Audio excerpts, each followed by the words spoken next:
Welcome to Life Without Limits, where there are no limits to what you can achieve. My name is Joan Kayloor, and I am your host. The information in this podcast is not a substitute for counseling or medical advice. The information is meant to inspire and educate listeners, but not guarantee anything of any kind. For more information on my services, please go to joankayloor.com. Thank you. Enjoy the show.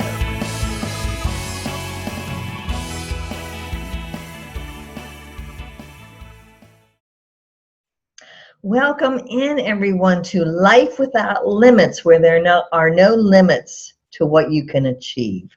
I'm Joan. I'm your host, and I have another wonderful guest today. I am so excited to introduce you to this young genius beauty queen. So what I'm going to do right now is I'm going to give you a little introduction here because, whoa, she's fascinating. All right, all I have to do is get to, here we go. All right, so Sarah Pennington is a junior at the Savannah College of Art and Science. She is pursuing her Bachelor of Fine Art in Film and TV with a minor in Business Management and Entrepreneurship with the hopes of becoming a film director editor. So everybody out there, stay tuned for films by Sarah Pennington. Yes, there will be an Academy Award in her future. In addition to her academic endeavors, Sarah spends much of her time involved in pageantry and motivational speaking.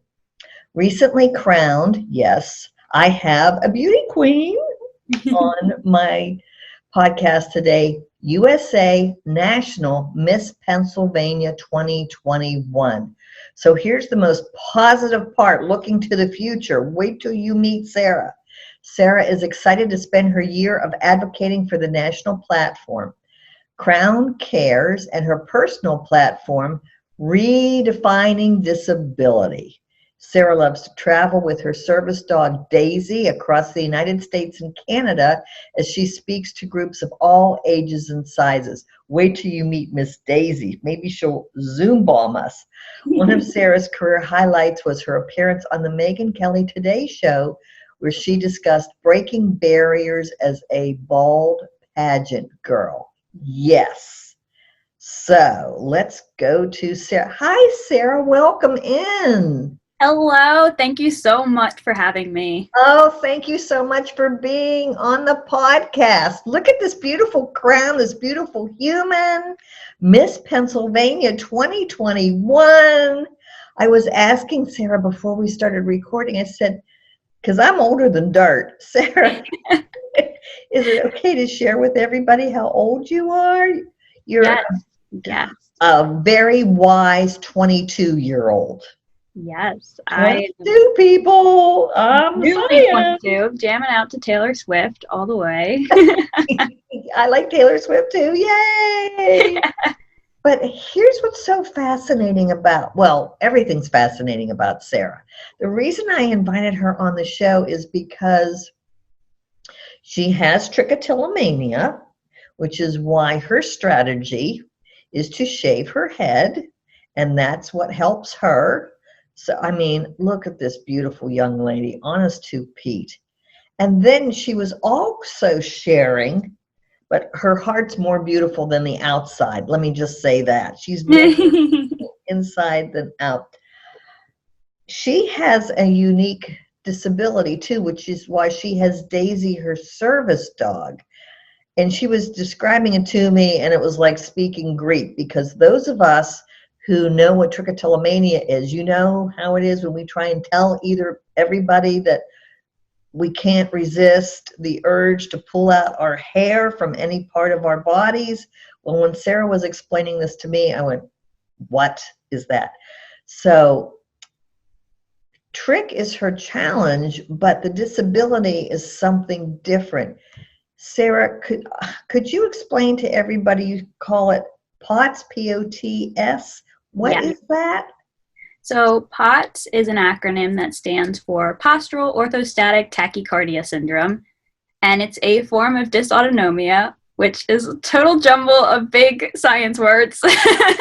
So as a non-science person myself, I understand that it's a little bit much, but in a very simple nutshell, POTS is a diagnosis given when a patient's heart rate increases more than 30 beats per minute upon standing. It shouldn't do that. It should regulate out and be pretty consistent when you go from laying down to sitting to standing, but our heart rate is not that way. And it's likely attributed to poor blood circulation. So there's often pooling of the blood in the lower extremities, and that can cause fainting, that can cause really severe fatigue, and a number of different symptoms that POTS patients deal with on a daily basis. Wow. So how do you manage that with your travel and going around the United States and Canada and then all next year? I mean, you have Daisy, and then what else do you do? I'm very careful about scheduling, for one. I know that I cannot schedule a million things all at once. I need to give myself breaks. Those rest days are really, really crucial for me. Mm-hmm. I also use accommodations. So from using handicap parking so I don't have to walk as far and be standing upright for long periods of time, to, especially if I'm traveling in an airport, they have wheelchair service. So I will use a wheelchair to get from the check-in to the gate, and that really helps as well because, again, that avoids that standing long periods. Mm-hmm. So you just really have to be very meticulous about every single aspect of your life, which can be a little bit draining at first. It's very overwhelming when you're diagnosed with this condition, but once you get used to it, it just becomes something that's second nature. Wow. Well, good for you. And when were you diagnosed with this? How old were you? Unfortunately, I was diagnosed right after my first semester of college because my first semester didn't go too well. I probably have been showing symptoms. We know for record that looking back that I had symptoms back in 2015. I wasn't diagnosed until 2018, but we're thinking it goes back at least to 2013. So wow. Really don't know. Yeah. So 7 years. 7 years for me is blinking. 7 years for you. A good portion of my life, yes. That goes back to when you were 15. Mm-hmm. Oh, wow. Everyone, this young lady is brilliant, is beautiful, living a full life. She's dealing with trichotillomania. She has a medical disability, and look what she's doing with her life. Mm-hmm. Wow. And now she's Miss Pennsylvania, which Sarah explained to me prior to me starting the recording. You go to, is it Orlando in July? The national title of USA National Miss next July. Wow. Okay, everybody root for Sarah. And you were on the Megyn Kelly Show at one time. Wow, that is so cool. How long did you get to speak when you met with Megyn Kelly? Was it 5 minutes, 10 minutes? Do you know? Probably it was closer to a 5-minute segment.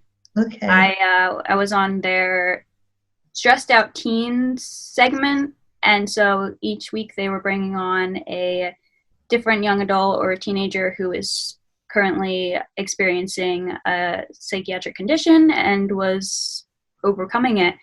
And it was a really crazy experience because I was contacted by the Today Show the week before my first ever finals week of college. Oh, geez. Yeah, I was actually on a film set filming my final piece when I got the call, and I was like, okay guys, let me step away because this is important, because my mom had spammed me. She's like, pick up the phone, this is important, and she never does that, so clearly something was important. Stepped away, and the lady was like, can we fly you out next week to New York? And yes, you can, except for I have finals. And she's like, okay, who do I need to contact to reschedule? So she contacted like all the authorities at my school, rescheduled my entire final schedule, and flew me to New York to be. Wow, the power of the press. Jeez Louise, the power of the media. So what is your platform, Sarah, regarding the POTS, the POTS? What is your platform about that? You have a disability and you can still live a full life? Mm-hmm. So I feel very grateful to be in the place that I am with POTS, because POTS can be very, very debilitating, and some people are bedridden because of it. They can't hold a job, and I'm at the point where that is not the case for me, but that's not everyone's that lucky. And for me, it's really important advocating for those people who are in that situation, advocating for their needs, especially when it comes to legislation and accommodations that give them the opportunity to excel more than they currently are, is a huge part of what I do in trying to redefine disability. Yeah. Now, I'm going to throw another question that just hit me, which is, in this time of COVID-19, are you traveling or are you doing all Zoom interviews right now? Right now, it's definitely difficult. Not only being a motivational speaker and being, housebound, but being a title holder, it's anyone who you see in your community who's wearing a crown has been impacted, because we love being out in the community and making appearances, doing things, and that's been really difficult. So we've been creative. So a lot of things have been moved virtual, but it's finding ways to still get your message out and excel during COVID. And that's something that I think I'm doing a pretty good job of. At least I like to think I am. Fantastic job. A fantastic Thank you. job. Yes. Yes, but it's definitely been an interesting year, and I especially, having a disability, having medical complications in the past related to my lungs, we don't know my risk factor. It's likely higher than that of a normal 22-year-old individual. So we have to keep that in mind. We have to be very, very cautious. I try to take more precautions than most people do, but I don't want to live my life in my house. So I'm balancing being a public figure, going out, and also being safe, which is a really interesting balance. And going to school. School's virtual. School's virtual. They made that decision for me, so I did not have to choose. So what year are you in your studies? Are you being 22, are you a senior this year? I'm a junior because I transferred, so I kind of lost a year. Okay. But I think it was a great decision to transfer. Man, you're studying to be a film director or a director of anything, a film, TV, any type, or? I prefer movies, but if someone is willing to work with me on a project at this point in my career, I'm not going to say no. I love making films and really just telling stories that have an emotional impact or about someone overcoming an adversity. And my main goal with being in the film industry is to increase the diversity, especially with those who have a disability. Yes. The film industry, as you probably realized, this year has taken drastic steps to increase racial diversity, which is absolutely much needed. There was a huge disparity between those who are white and those who are minority currently in the film industry. Mm-hmm. However, we're still lacking representation on behalf of those who have a disability. And so it's my goal, as we're working to diversify, is to diversify with those who are able-bodied and those who have something that they're currently struggling with. Absolutely. Absolutely. I admire you so much for what you're doing. Thank you. This is why I love doing this podcast. So I can meet incredible people like you who are so inspirational and have a message to share.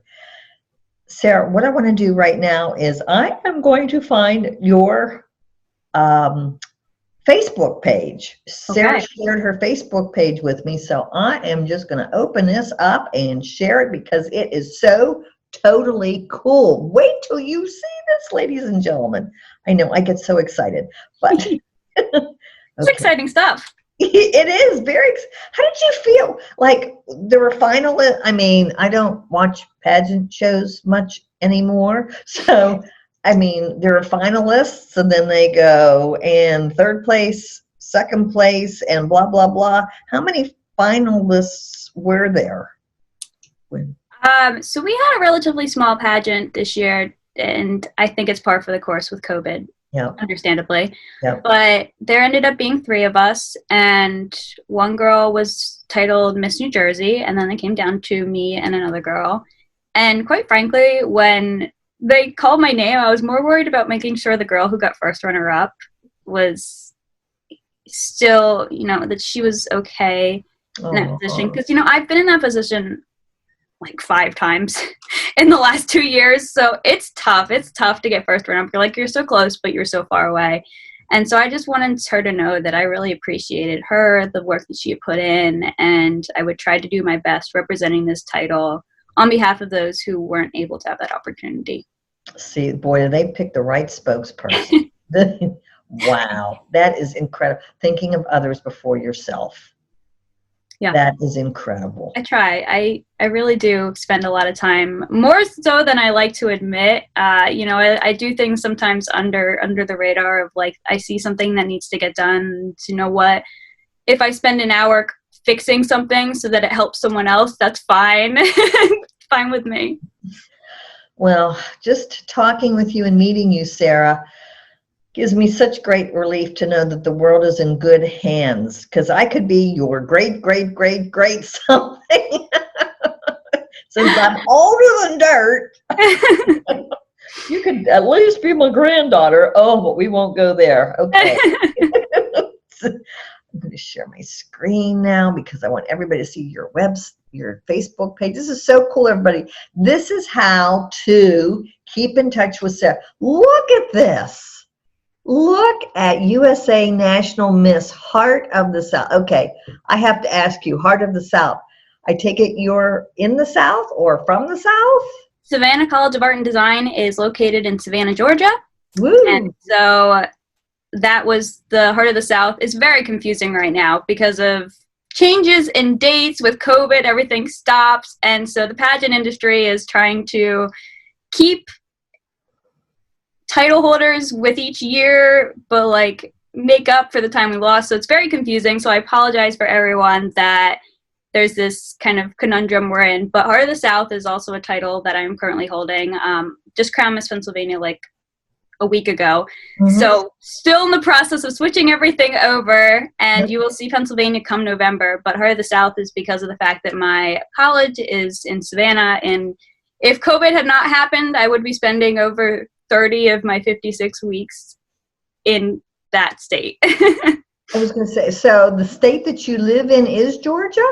Pennsylvania is my yeah, I was going to say, state. Now that I'm totally confused. College state is Georgia. I was going to say, you do not have a Southern accent, so you can't I don't. physically live in Georgia. Okay. Fairly new to the Georgia world. Pennsylvania. Okay. I'm looking at all these fantastic. So everyone, this is how you stay in touch with Sarah, and she may be switching things over. But for right now I take it if you change your tagline that you will move everybody over from USA. My goal is to keep everyone on the same, it'll be the same page. It might change like the name, but it'll be this page. So okay. Worst comes to worst, if you look up USA National Miss Pennsylvania, you'll find me some way or somehow. Okay. Whoa, she invited me to like the page, and I just liked the page. So yay. Oh. Okay. But wonderful. Gosh, I'm going to stop sharing now. This is so incredible. Sarah, what else would you like people? So you have this disability. You have trichotillomania. Obviously, you're living a very fulfilled life in spite of everything. And so you're not saying, oh, woe is me. You're saying, okay, this is what I need to do to take care of myself, but I'm not going to let these things stop me. I think that's really key, is that everyone who has some form of a disability, whether it is much more physical or more psychological, you have steps that you need to take care of yourself or to be accommodated in a way that not everyone has to deal with. And I think that once you know what those steps are, once you have an understanding of what helps you best, the next step is learning how to ask for that. And that's what a lot of what I do, is empowering people to say, okay, I need this. Yes. How can I get that? And I think that makes a huge difference in a lot of people's lives, because once you're given the power to ask for those accommodations, once you have what you need to succeed, there's absolutely nothing stopping you. And that's where I've found my peace, is I know what I need to do to be healthy, at least at this point in my life. So I'm going with it and going full force. Beautiful. Is Miss Daisy your support service dog? Daisy, come here. Okay, everybody, we're going to have a Zoom Daisy. call with Daisy. Come here. Oh, do you want tweezies? You got to come here for it. Come here. Library is. I just thought it would be really nice if everybody met Daisy. Come here, just a little bit closer. I know. You're like, I don't do camera, Sarah. Well, she came on before. There she is. Yes. Hi, Daisy, sweetheart. Hi, pretty girl. Daisy has been with me since 2016. Yeah, so we've been hanging out for 4 years now. Oh, Daisy, thank you so much for helping your mommy. You were such a good girl. All right. I defy anybody not to enjoy this podcast. Yes. Sarah, you are amazing. Thank you. Thank you so much for coming on to this show. My pleasure. I'm so grateful to have this opportunity and to be able to speak with your audience and share. And I really hope that regardless of if you are currently facing a disability or there's just something about you that you don't feel confident in for whatever reason, I hope that you know that your authentic, unique self is absolutely worth being loved and being able to take full advantage of the life you've been given. And that's my main message for today. Wow, and it's a fabulous message. So everyone, please share this with someone you love who's struggling with something, because don't we need some positivity right now in the world that we're living in? Absolutely. This is one of the reasons that I do this podcast, to bring inspiration and a positive message to everyone, and we all so need it. Thank you, everybody who's listening, who's watching. I thank you so much for being one of my loyal followers. You have no idea. And now that you've met Sarah, please like her Facebook page and follow her on all the amazing things, because someday in the credits, it will say Director Sarah Pennington. Yes. That's the goal, yes. That's the goal. So thank you, everyone, and stay tuned, because I always have a fabulous guest for you.